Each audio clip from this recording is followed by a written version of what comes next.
Hi කොහොමද ඔයාලට? ඔයාලත් කැමතිද මේ වගේ ලස්සනට පාටට සැරට නූඩ්ල්ස් එකක් ගෙදරම හදාගන්න? එහෙමනම් ඉතින් වැඩි කතා නැතුව ඉක්මනට යන් නූඩ්ල්ස් එක හදන්න. මම මුලින්ම මේ වගේ නූඩ්ල්ස් ටිකක් පොඩියට කඩා ගන්නවා. මේකට ඕන වෙනවා ඉස්සු ටිකක්. මම බිත්තරත් ගන්නවා. ඒ වගේම රම්ප කෑල්ලක්, සුදු ලුණු ටිකක්, ඉඟුරු කෑල්ලකුත් මම මේ විදියට තලා ගත්තා. කරපිංචා ටිකකුත් ඕනි වෙනවා. පෝංචි ටිකක් මම මේ විදියට හීනියට කපා ගත්තා. ලීස් ටිකක් මේ විදියට මම හීනියට කපා ගත්තා. මම මේකට තව පාවිච්චි කරනවා ගෝවා ටිකක්. ගෝවා අවශ්‍යම නැහැ. ඔයාලට ගෝවා නොදා වුණත් හදන්න පුළුවන්. මේ විදියට මම කැරට් ටිකත් හීනියට දිගට කපා ගත්තා. මම මේ විදියට ලුණු ගෙඩියකුත් හීනියට ලියා ගත්තා. වතුර එකක් මේ විදියට ලිපේ තියාගෙන ඒක පැහෙනකොට මම නූඩ්ල්ස් ටික එකතු කරගන්නවා. නූඩ්ල්ස් එක අඩු ගින්දරේ මේ විදියට තම්බ ගන්නවා. මම නූඩ්ල්ස් එක තම්බ ගත්තේ පීනින් වහලා තමයි තම්බ ගන්නේ. මම ඒකට ලුණු ටිකක් එකතු කරගන්නවා. නූඩ්ල්ස් එක ඇලෙන්නේ නැතිව තම්බ ගන්න ඕනේ හින්දා මම පොල් තෙල් ටිකක් එකතු කරගන්නවා. පොල් තෙල් එකතු කරගත්තාම නූඩ්ල්ස් එක ඇලෙන්නේ නැතුව ලස්සනට එනවා. මේ ගානට එද්දි මම ලිපෙන් බා ගන්නවා. පොල් තෙල් ටිකක් භාජනයකට දාගෙන ඒක රත් වෙනකොට මම ඉස්සෝ ටික එකතු කරගන්නවා. ඉස්සෝ ටික අඩු ගින්දරේ මම බෙද ගන්නවා.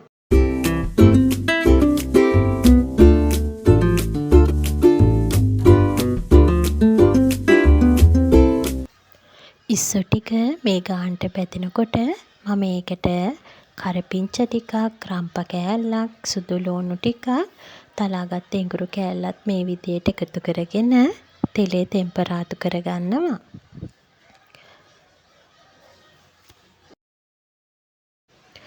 මම දැන් මේ වෙලාවේ ලුණු ටිකත් එකතු කරගන්නවා.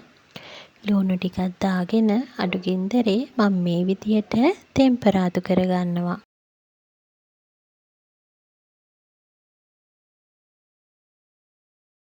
මේ වෙලාවේදී මම කපාගත්ත කැරට් ටික එකතු කරගන්නවා. බෝංචි ටිකත් එකතු කරගන්නවා.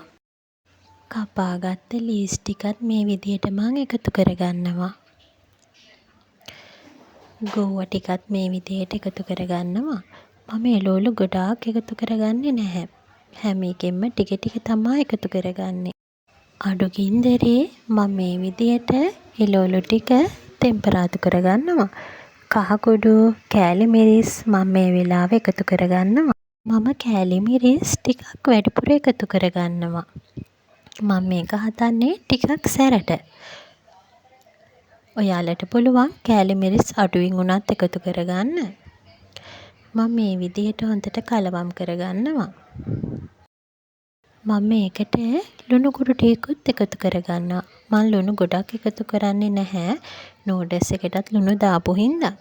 මම මේ විදිහට එළවලු ටික චුට්ටක් පැත්තකට කරගෙන බිත්තරයක් දාගන්නවා.